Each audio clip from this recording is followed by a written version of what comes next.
ña fa nekk am nañu droit décider am nañu droit utiliser seen cerveau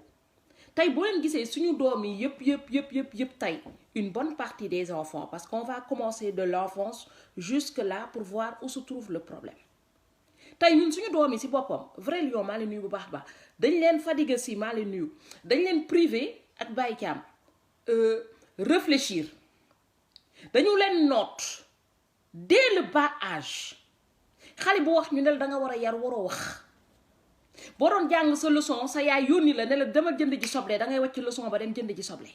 amuñu priorité xale bi bëggoon créer dara ñu ne la déedéet lii nit ku ñuul du ko fi créer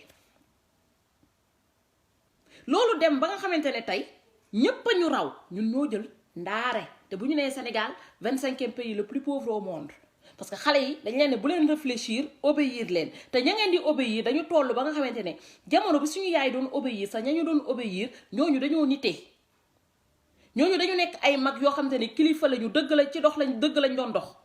mais tey dañu toll coo xamante ne ku ñu wax ñu obéir ko moo nekk sàcc bi gën a rëy ci dëkk bi muy Macky Sall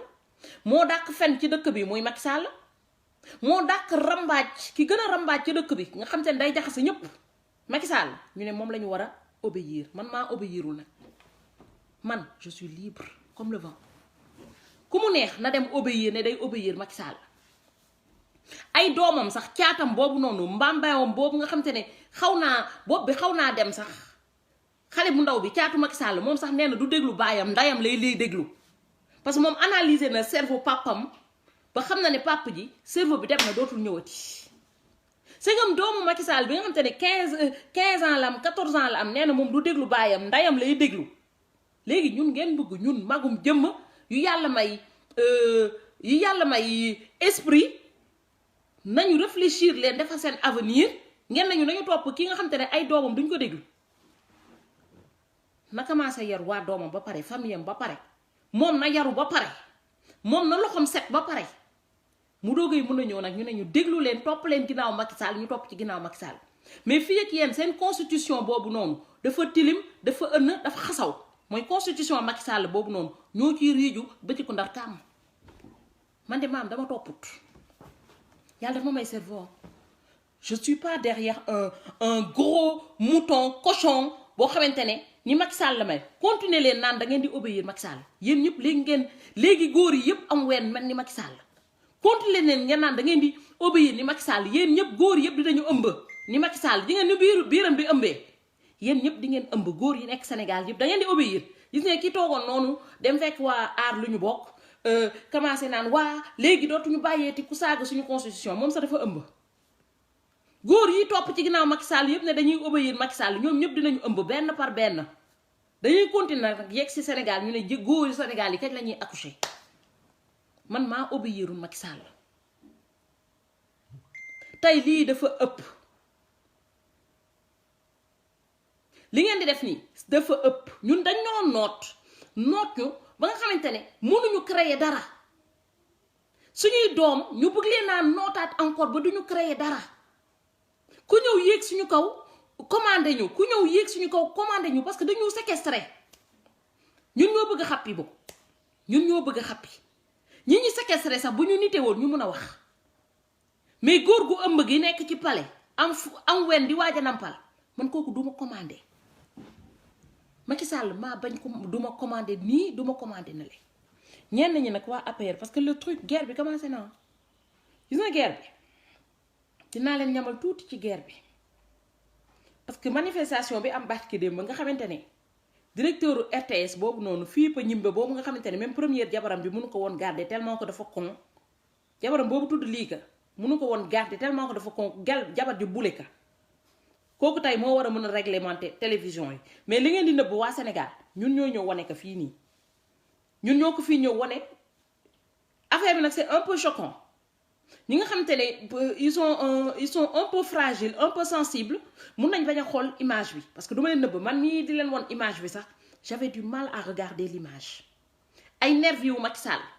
ak policier wu Macky Sall ñoo dem commettre lii nga xamante ne c'est l'irréparable moo tax bu ñu nee dañuy ñëw défendre Afrique ñun ñoo leen di wane ne ils sont très mal placés gis ngeen image duma ko guddal parce que duma ko guddal parce que sinon dinañu couper live bi mais ça c'est inadmissible lii doo leen dégg Youssou Ndour wax ci de doo leen dégg benn télévision wax ko Bougane Gueye Dany moo commencé woon di def édition spéciale ci émeute yi ñu xam ne bu information bi jàllee fii dëkk bi day tas ñu jéem a apaiser affaire bi yokkaat réduiraat heure confinement bi guddi kan mooy dox guddi man dama dégg depuis jamono maamiya li ma doon dégg ñu naan guddi dëmm yeey dox jinne yeey dox rab yeey dox ñu ne jënd ñooy dox guddi léegi yéen guddi yéen nit yu baax yi dañ leen jël ne leen ne yéen da ngeen war a confiné wu ñoom seen doom yi ñu ngi dem di cagatu ji guddi caga yi dañuy dem doxi ji policiers yi escorté caga yi ñu ne ña war a dem liggéey ñi nga xam te ne dañ doon liggéey normal nit normal yi nga xam te ne tey ñoo war a doxloo économie dëkk bi ñu ne leen déedéet toog leen seen kër. celui-là il s'est battu kii ñu jël loxo bi dagg ko nii kii dafa jógoon di xeex ak kamax yelle fa pour mu mën a xëy dem liggéey mën a dundal njabootam kii tey moo gën góor yu bari kii tey ak benn loxoom moo gën téeméeri Macky Sall xamam na ñoo xam te ne Macky Sall lañuy bàkkoo man duma bàkkoo góor goo xam te ne dafa am wenn ëmb góor gu ëmb duma ko bàkkoo tey nag yéen a war a jóg sénégalais yi lu ëpp tuuru amoo leen pour confiner wu dañ leen di nax yéen bu fekkonte ne coronavirus bi yegg si woon na Sénégal nu ñu koy duulee ci télé yi man duul laa koy wax parce que duul .com lañu connecté wu télé duulal Macky ku nar a woon dëgg population bi image bi ma leen won nii kenn du leen ko won ci télévision yi parce que télévision bi ku dul duulal Macky du ja génn. Urbain cette image ça me fait tellement mal tey bu ma xëyee première personne bu ma ko envoyé ñemewu ko sax def ci page Facebook am man mi ma defee page Facebook dañ ko censuré moo tax ñeme ma ko génnee lu bari ci live bi parce que après dañuy censuré live bi tey dégg naa ñu bari naan waa dem ànd ak Macky Sall moo gën a yées Sénégal ñi naan faral Macky Sall sax moo gën opposition bi dama ne nee fari opposition bi sax moo gën Macky Sall moo gën a yées ci li yàlla sàq ci àdduna tey yéen a mën a jóg yéen ñi nekk ci diaspora bi les gens vont vous insulter ne waa boo leen jógulee gis nga image yi ma am nii ñun ñoo war a def comité dem yónnee ko Amnesty International fépp fu comité international am ñun waa diaspora bi ñoo war a dem wone ko fa parce que di nga image yi nii Macky Sall da koy nëbb télévision yi dañ koy nëbb parce que tey yi yées yi Macky Sall def Sénégal tey Macky Sall ñemewu ko wone tey il faudra qu'on fasse une vidéo boo xamante ne day doon montage Pape Sarr ba ñu rey ñu defal ko vidéo ñu def ci vidéo bi Mamadou Diop la ñuy commencé ba ñu reyoon en 2012 bi Macky Sall di yéeg au pouvoir parce que kaka reyoon ba léegi kenn jàpp ko Pape Sarr ñu jël commerçant bi nga xam te ne dañ ko jàpp dóor ko ba néeg bi yëpp fees dellax deret ñu jël ko lëmas ko si matlaawam yóbbu ko il faudra qu'on fasse une vidéo kii ñu jël loxo bi damm ko oto kii nga xam te ne oto policier yi dañu ñëw ne ko fël fiir ko il faudra qu'on fasse cette vidéo parce que xam ne da ngeen ne na nit yi obéir on n'obéit plus daaw damaa leen nuyu bu baax a baax man naam du ma obéir Macky Sall tey du ma ko obéir suba sama yaay sax bu ma sukkaloon ba ci suuf ne ma obéiral Macky Sall maa dul obéir Macky Sall képp ko am 18 ans Sénégal laa wax tu n'es plus sous la responsabilité de tes parents tu es libre de tes actes képp ko am droit de vote Sénégal t'as plus à obéir parce que képp ko am droit de vote mooy am nga capacité tànn ka nga xam te ne moo baax ci dëkk bi ak ku bon ci dëkk bi c'est pas pour rien qu'on nous a donné un droit de vote xale yi laa bëgg a jàtt xale yi fu ngeen am fit il faut que ngeen solide il faut que ngeen am esprit entreprendre ngeen xam loo leen bëgg bu leen toog fii ñu leen di imposer ñoom la ñu bëgg parce que ñoom la ñu bëgg mooy ñoom ñu tekki yéen ngeen des si ndóol bi loolu da ngeen koy bañ Macky Sall ni mu bëggee lu neex yéen noonu ngeen bëggee lu neex. kan moo bëggul toog rek am benn booyam buy ñëw di ko massé di ko toppatoo di ko toggal tey yi nga nit lu muy dof ku ko joxoon mindaan ne ko am nga mindaan gratuit bu lay toggal di la defal di la bale di la foobal day jël. mooy li Macky Sall am tout le monde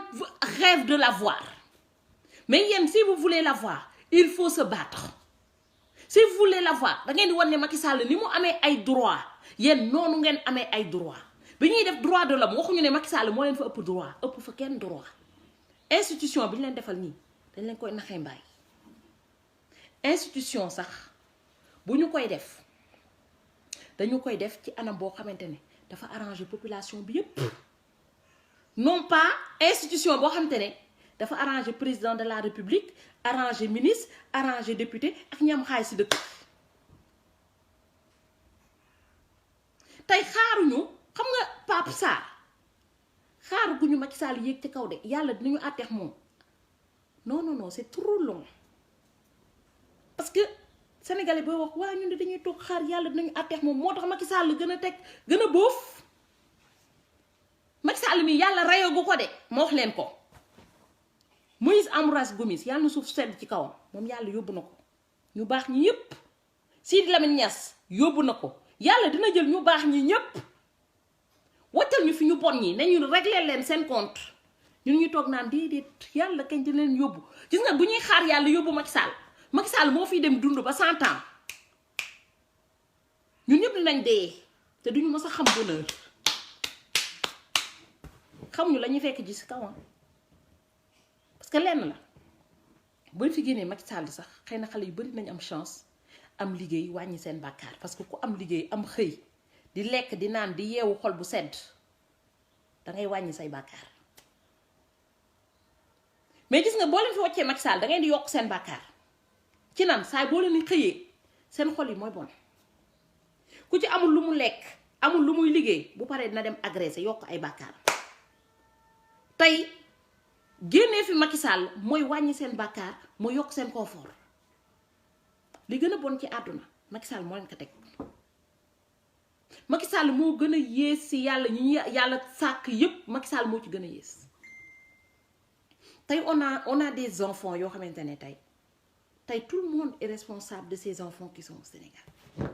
tey képp ku yeewu Sénégal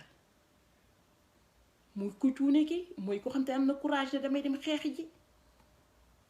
ñun ñëpp on est au même pied d'égalité xam nga Sénégal yan góor laa naw mooy góor yoo xam te ne saay bu ñu xëyee bu ñu yeewoo dañuy joxe dépense seen doom yi di lekk saay bu ñu yeewoo ci seen avenir doom yi la ñuy xeex muy neex muy metti ci la ñuy xeex góor yoo xamante ne tey dañuy jóg di xeex di défendre seeni jigéenu dëkk di défendre seeni doom seen doom jaral leen lu nekk góor yooyu laa naw mais góor yoo xamante ne dañu nangu Macky Sall ñëw di leen toroxal séquestrer leen ñu toog naan yàlla baax na. Mais qu'est-ce que vous allez dire à vos enfants? Ñi am 18 ans, ils peuvent peut-être se lever et dire on prend notre avenir en charge. Mais entre xale yi am 0 ba 17 ans, ñooñu nekk seen responsabilité parents. Ñooñu on va sacrifier leur avenir pour Macky Sall. Est-ce que Macky Sall a sacrifié l'avenir de ses enfants pour vous? Non. Au contraire, si ñu avenir la jël sacrifier ko pour le plaisir de ses enfants. Aly Ndiaye suñu avenir la jël pour le plaisir de ses enfants dem leen xool école yi seen doom yi di jàngee combien il paye par mois école américain def nañ ko sax ba seen doom yi dañ leen jox yeneen nationalité ay nationalité américain ay nationalité française ñëw leen fii ngeen xool état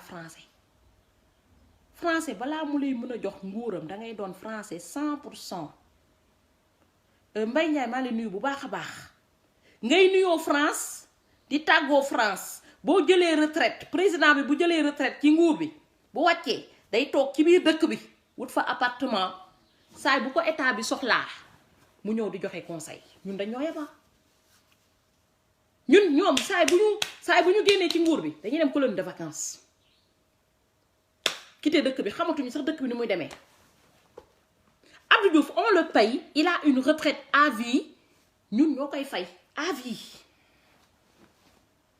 mu toog nekk colonie de vacances. ñu toll ci jamono bi ñu toll nii nga gis Obama ba mu wàccee États-Unis ba mu wàccee ci gouvernement bi dafa dem wut appartement pas loin de leur palais Maison Blanche comme ça moom ba léegi day continuer di liggéey ak Donald Trump parce qu'il a un salaire à vie. tey boo leen ñëwee gis Sarkozy il continue de travailler avec Macron. Hollande même bu ñu bokkulee parti politique il continue de travailler parce que ay conseillers la ñuy doon ci gouvernement bi moo tax ñu leen di jox benn salaire à vie.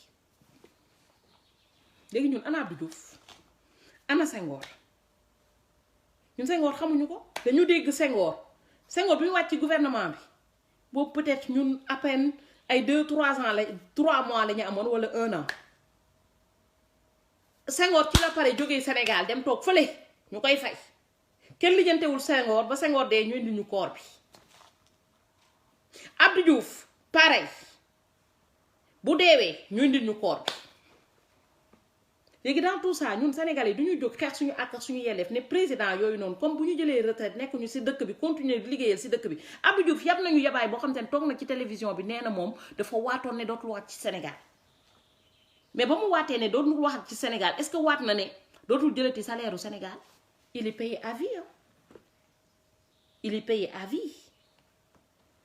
tey Macky Sall li muy cuune yëpp lim fi deful yëpp bu fi jógee Macky Sall dina am salaire.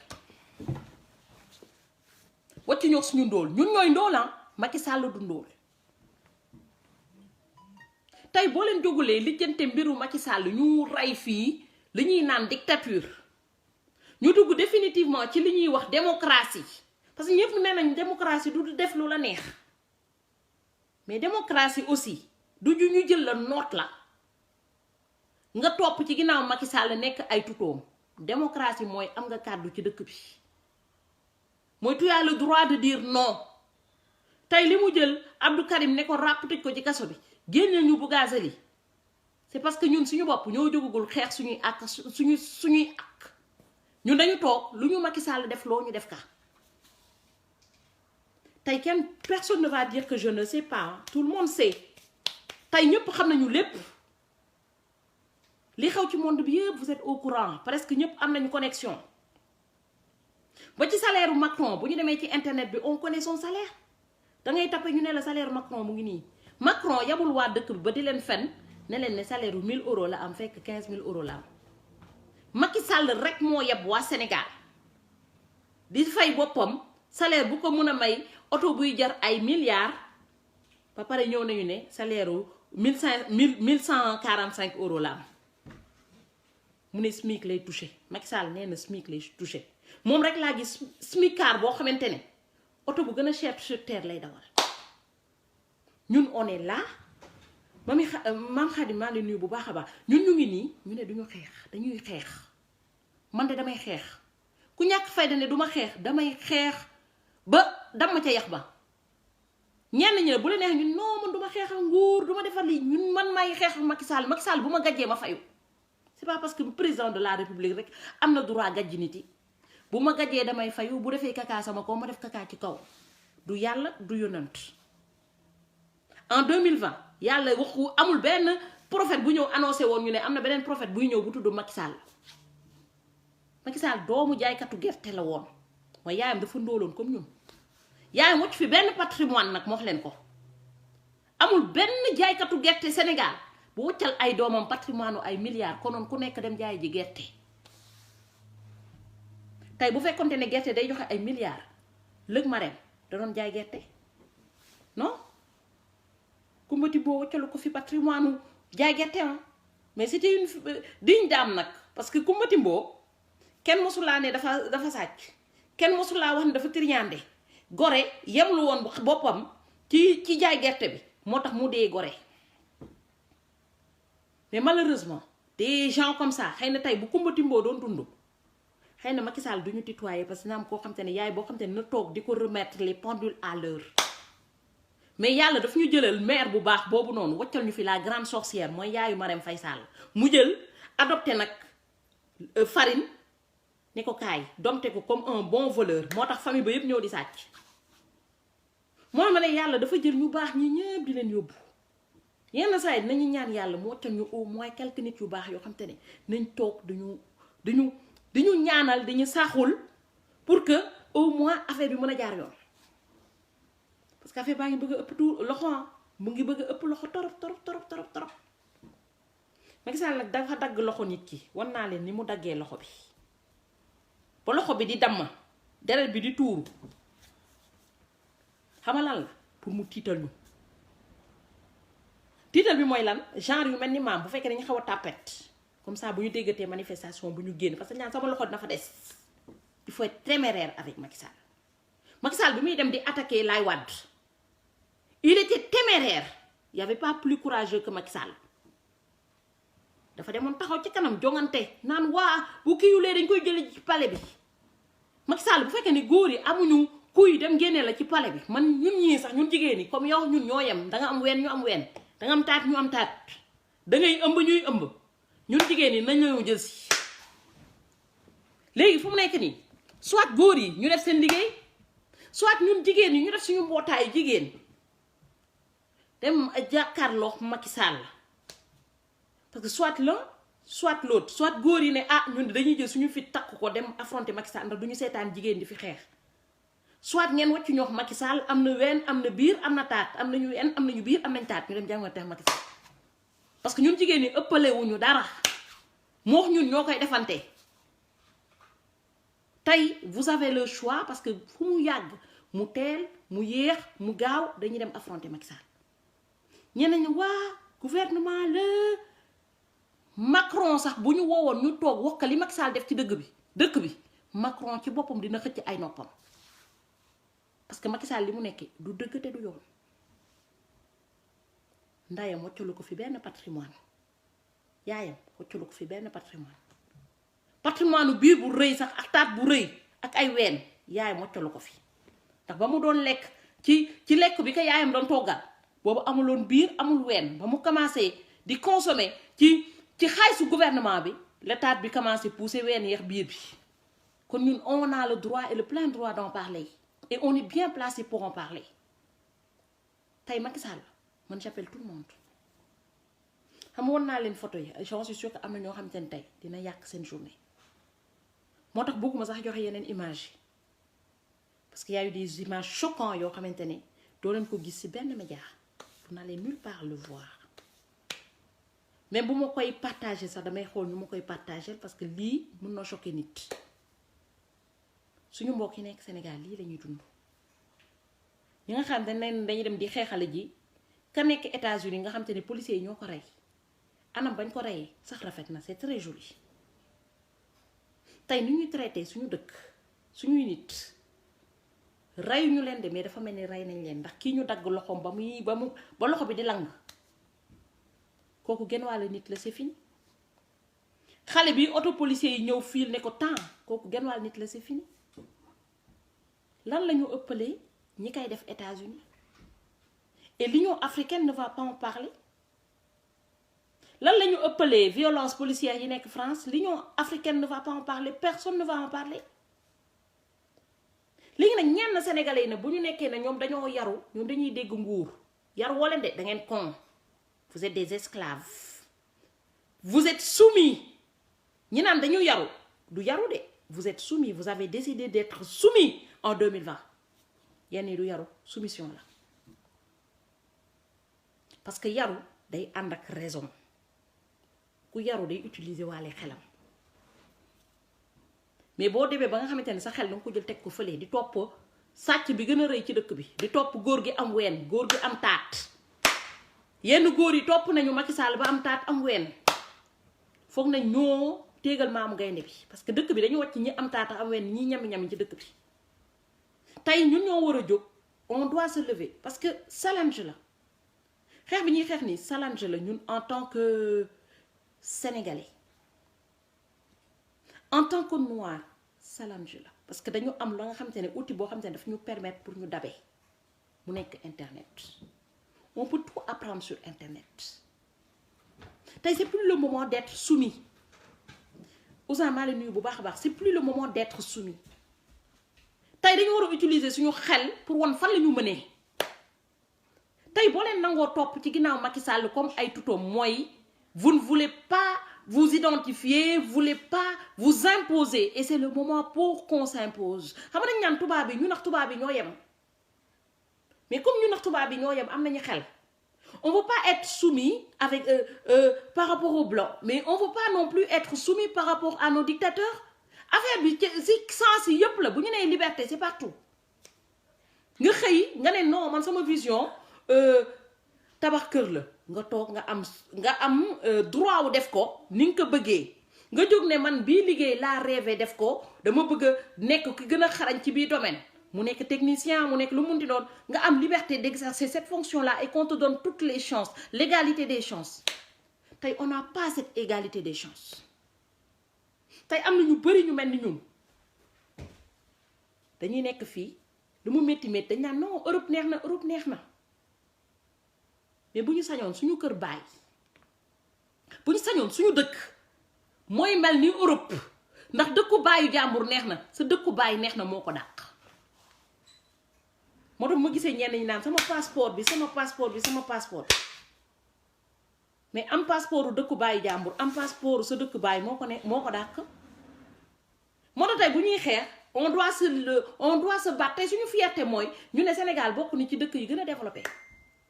suñu fierté mooy ñu ne Sénégal nekk na ci première puissance mondiale am nañu gaz am nañu pétrole mu ngi ñuy jëriñ ñu ne africain yaa ngi commencé imposer wu mais am nañu pétrole am nañu gaz góor gu am ween bi jël na yëpp jox ko tubaab bi nañu toog leen fii yéen da ngeen war a dee waroo leen réfléchir vous n'avez plus le droit de réfléchir parce qu'on vous prive de réfléchir loolu moo gën a graaw liñ leen privé yëpp on vous prive de réfléchir léegi on vous prive de travailler léegi on vous prive de manger parce que bu leen jëlee ne leen confiné leen seen kër bu leen dem liggéeyi bu leen génn guddi si boo leen xiifee sax amoo leen droit dem génn ña doon liggéey guddi pour am lu ñu lekk amuñu droit génn loolu boo ko jëlee loolu yëpp nga réunir ko dañ leen di privé pour ngeen utiliser dañ leen dafa mel ni ne yàlla da leen may xel Macky Sall jël xel boobu noonu gel gu am ween bi góor gu am ween bi jël xel yi yëpp def ko ci benn saak nañu léegi toog leen yéen seen xel jëruñu leen dara yéen da ngeen war a toog fii soom bi ngeen di lekk bu leen réfléchir parce que ku du réfléchir lu ñu ko jox day lekk dëkk bi tilim na Sénégal nii la war a mel parce que les gens quand on leur parle oui Sénégal la fii amul loi amul droit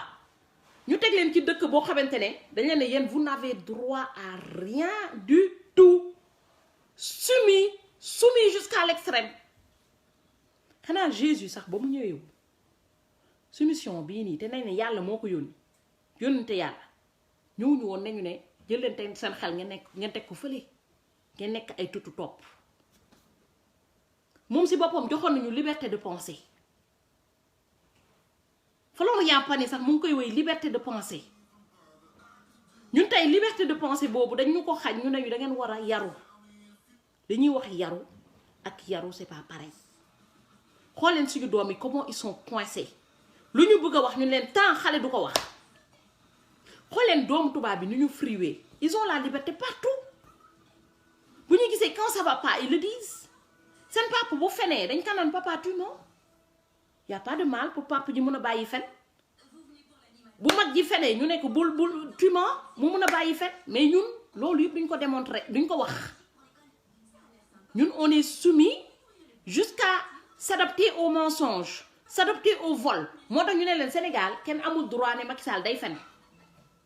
li mu fen Sénégal yëpp ba ñu ubbil ko benn site boo xamante ne mu ngi tudd doul.com ba léegi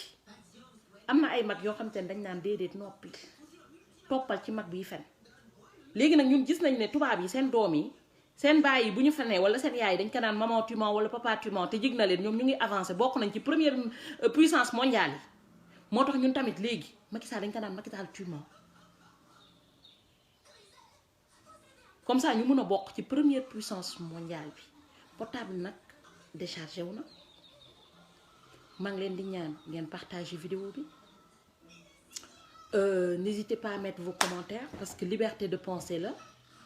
ñi àndul ak man je les en veux pas parce qu'ils sont libres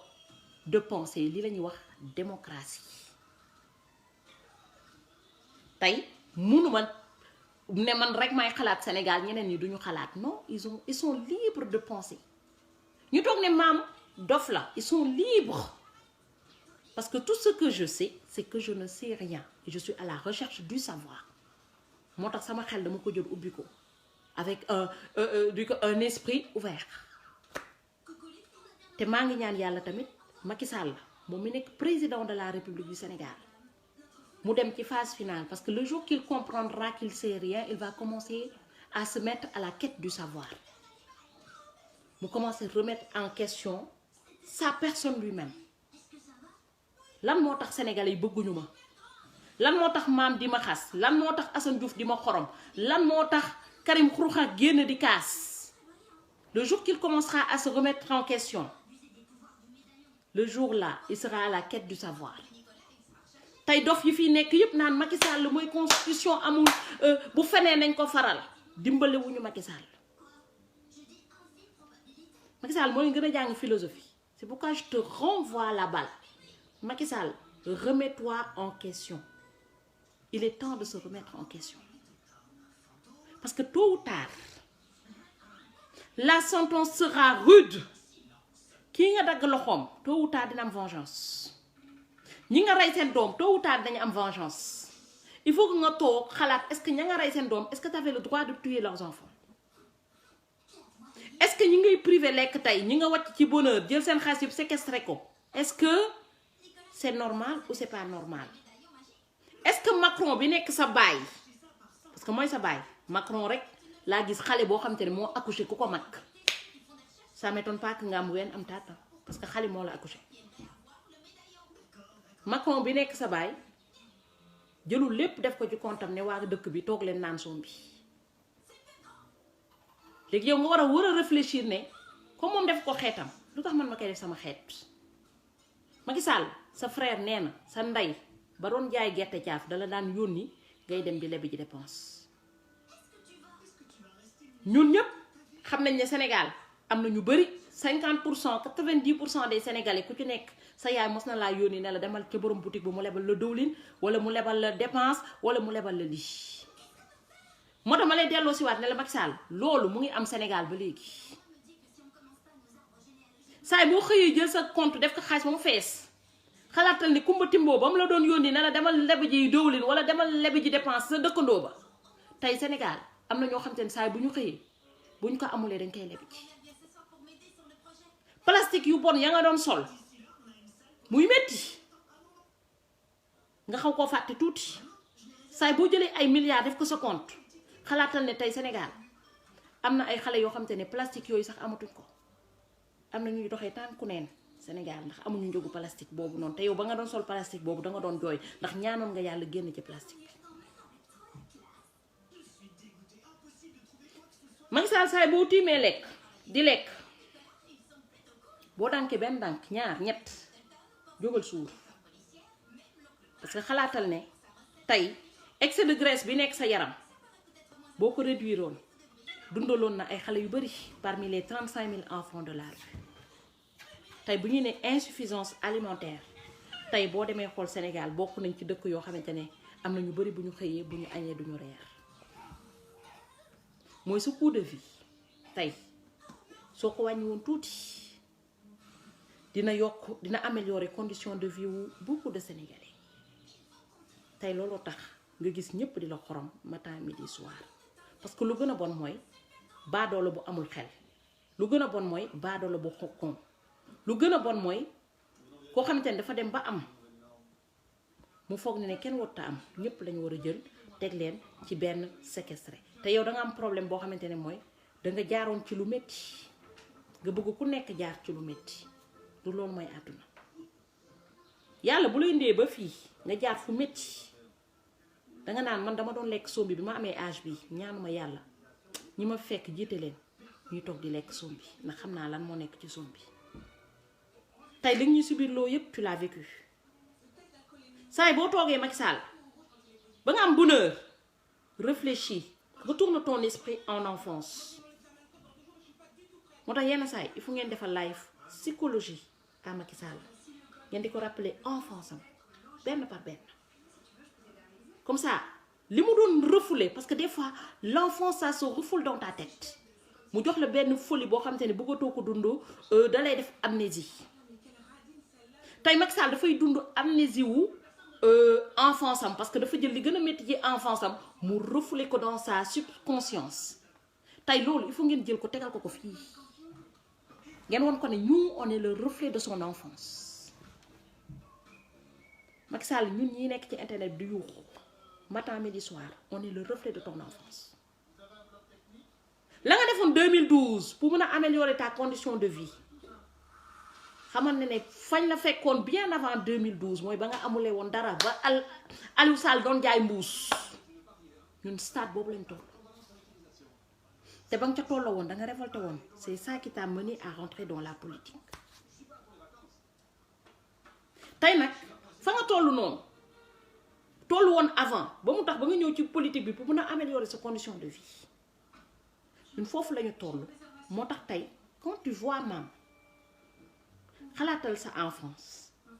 ne fa nga toll woon di xeex ba nga amee woon sama âge pour mën a améliorer sa condition de vie ñun foofu lañu tollox yow bëgg a améliorer suñu condition de vie ñeneen ñi mooy on a grandi différemment parce que tey ndóol am na ñoo xamante ne tey seen ndóol dañ koy refléter dans leur subconscience am na ñoo xamante ne seen ndóol dañ koy gis tout le temps moo tax bu ñu gisee ku ndóol mel ni ñoom dañu koy yërëm moo nekk suñu cas ñun dañ am boobu yërmande moom daf ko def refouler dans sa subconscience moo tax ñu war a koŋ bopp bi pour que li mu refouler dans sa subconscience Macky Sall ñu jël ko tegalaat ko ci kanamam ni ko ça existe toujours et ça c'est le rôle de tout le monde ne rien dire c'est contribuer à la connerie de Macky Sall. Bonne journée tout le monde.